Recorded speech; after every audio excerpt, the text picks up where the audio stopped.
Dimanche, j'espère que tu vas bien. Donc aujourd'hui je te retrouve pour un bilan manga. Donc dans cette vidéo je vais te parler du manga Dodoma. Un manga en 3 tomes des éditions Komiku dans le genre seinen. Nous sommes dans le genre aventure et fantastique. L'œuvre date quand même de 2014 au Japon et de mai 2016 en France pour son premier tome. Le dernier tome est sorti en décembre du coup 2016. Et nous sommes avec l'auteur Jun Shiraishi. Donc du coup en ce qui concerne le résumé, il est tout simplement dans la barre d'infos comme toujours. Et en ce qui concerne du coup mon avis sur le côté dessin, ils sont juste magnifiques, c'est une tuerie, ils sont juste trop beaux. Voilà, il n'y a rien d'autre à dire, ils sont juste trop beaux. Et en ce qui concerne la série, je pense que tu t'en es un petit peu douté vu que dans l'intro je ne montrais pas du coup les mangas. Et quand dans l'intro en fait je ne montre pas les mangas, c'est souvent que je n'ai pas l'intégralité. Voilà. Je me suis arrêtée au volume 1. Voilà. Alors autant j'avais fait un manga test il y a quelques temps à l'époque, en mai du coup quand c'était sorti, j'avais lu les premières pages et j'avais juste adoré, j'étais à fond dedans, j'aurais conseillé à 1000%, j'étais vraiment à fond dans le délire, à fond dans le thème, à fond dans l'histoire, à fond dans tout. J'avais vraiment juste eu un coup de cœur sur les premières pages.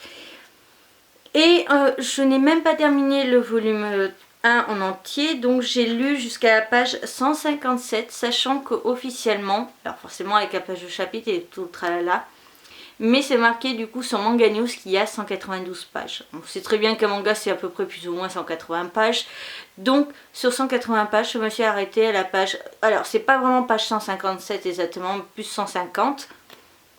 Mais toujours est-il que je n'ai pas réussi à finir le volume parce que finalement je n'accrochais pas, je ne comprenais rien, j'étais paumée.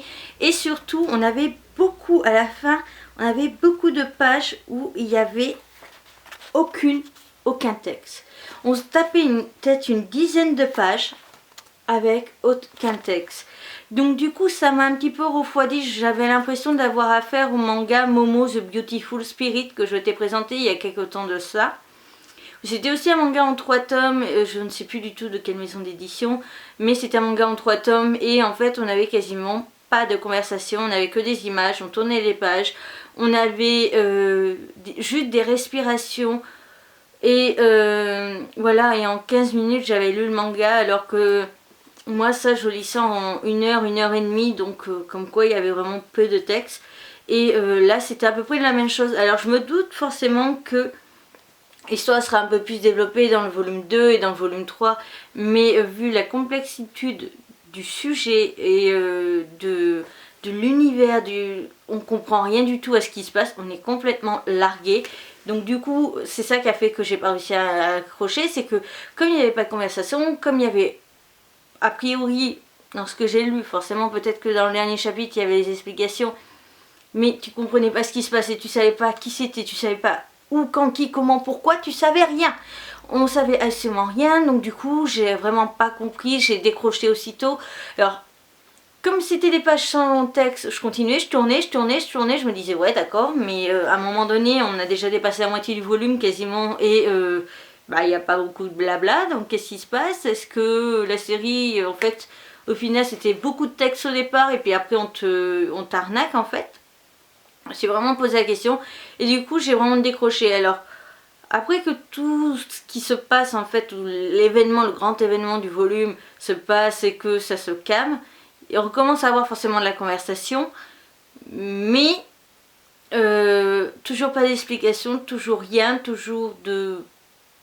T'es complètement largué, j'étais complètement larguée et du coup je continuais les pages et puis quand j'ai vu que j'étais quasiment à 7 pages du chapitre suivant, j'ai dit ah, laisse tomber, j'en peux plus, je veux même pas savoir la fin en fait du volume 1 parce que voilà, j'ai vraiment pas accroché et je voulais vraiment pas savoir la fin du volume 1 et quand je fais ça, c'est pour moi déjà c'est un manque de respect de pas finir au moins le volume, surtout qu'on est si près de la fin, mais en même temps c'est aussi perdre du temps et moi perdre du temps c'est pas possible, donc voilà, j'ai vraiment pas pu et je ne voilà, pour moi, je ne saurais pas vraiment t'expliquer pourquoi j'ai pas aimé.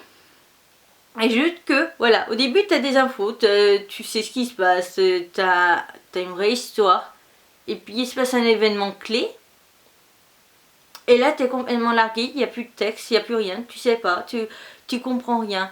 Je vais pas vraiment spoiler parce que c'est quoi vers les... Tu vois, à partir de ça, t'as des gens qui débarquent et qui tuent tout le monde. Tu sais pas pourquoi, il n'y a pas de parole, ils disent rien du tout. Ils disent même pas... enfin, il n'y a même pas une histoire de rébellion. Par exemple, les gens qui se sont rebellés, donc qui se font tuer, ils sont attaqués sans aucune excuse valable au final, parce qu'on ne sait pas pourquoi. Et ça m'a vraiment pas plu, donc voilà.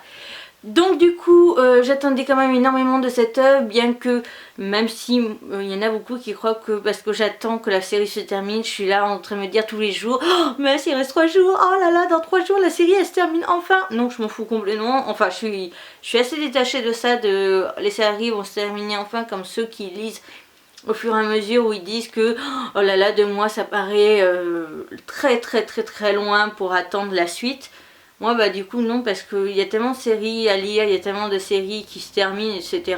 que voilà, je suis pas du tout dans ce délire là. Après il y a des séries forcément que j'attends un peu plus que d'autres.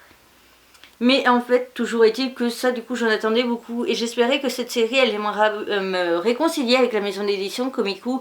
J'en ai déjà parlé dans plusieurs vidéos, que la maison d'édition Komiku était une maison d'édition que j'envisageais de boycotter, mais que je voulais finir au moins 2016 avec les séries comme celle-ci qui allait se terminer. Mais officiellement, dans cette vidéo, je t'annonce que je ne présenterai plus aucune histoire des éditions Komiku. Je ne sais pas, alors dis-moi ton avis. Est-ce que tu veux quand même une vidéo conclusion de la maison d'édition Komiku, sachant que ça va être très négatif? Ou est-ce que je te mets juste en... De toute façon, je te la mettrai en barre d'infos, la playlist de mes vidéos des éditions Komiku, comme ça tu peux regarder tout ce que j'ai présenté et lu du coup.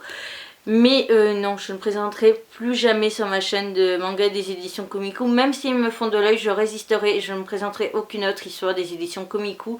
Donc du coup, on va terminer avec mon avis sur, on va dire, les couvertures, bien que j'en possède qu'une.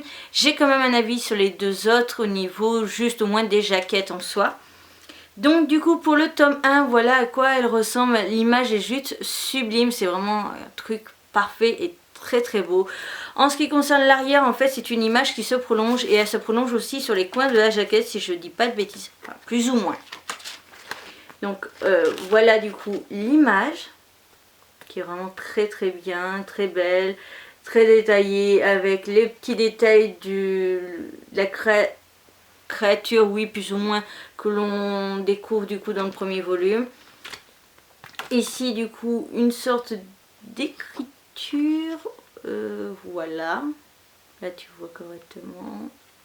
J'aimerais bien te la montrer. C'est très dur à montrer parce que même à vue d'œil déjà il y a beaucoup de différence au niveau de la couleur.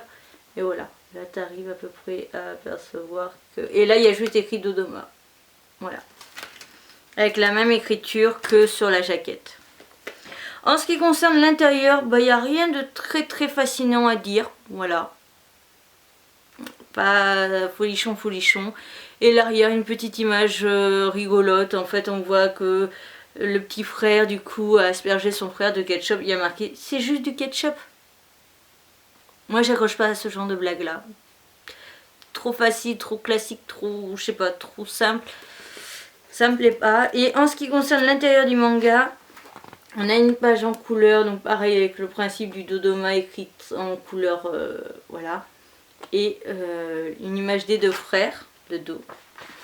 On continue du coup avec la page des chapitres, pareil avec le Dodoma et le numéro 1 écrit en, voilà, en couleur marron plus clair. Et voilà. Et donc vite fait la première image du coup.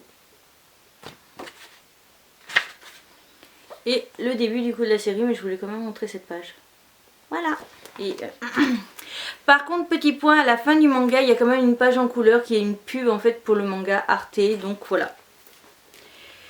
Donc j'espère que cette vidéo t'aura plu. N'hésite surtout pas à me mettre en commentaire du coup si tu connaissais cette série et si tu l'as lu, ce que toi tu en as pensé. N'hésite pas à me mettre en commentaire justement si je t'ai freiné à cet achat ou absolument pas. Et pense à me rejoindre surtout un peu partout et surtout à t'abonner. C'est rapide, gratuit, ça me ferait énormément plaisir de te compter parmi la Pancha famille. Et surtout pense à un petit détail, maintenant il faut cliquer aussi sur la cloche pour être sûr de ne louper aucune de mes vidéos. Et en ce moment, c'est vrai que ces derniers temps, j'en poste plutôt pas mal, donc ce serait un petit peu bête d'en louper quelques-unes. Sur ce, je te retrouve du coup très rapidement pour une nouvelle vidéo. Bye!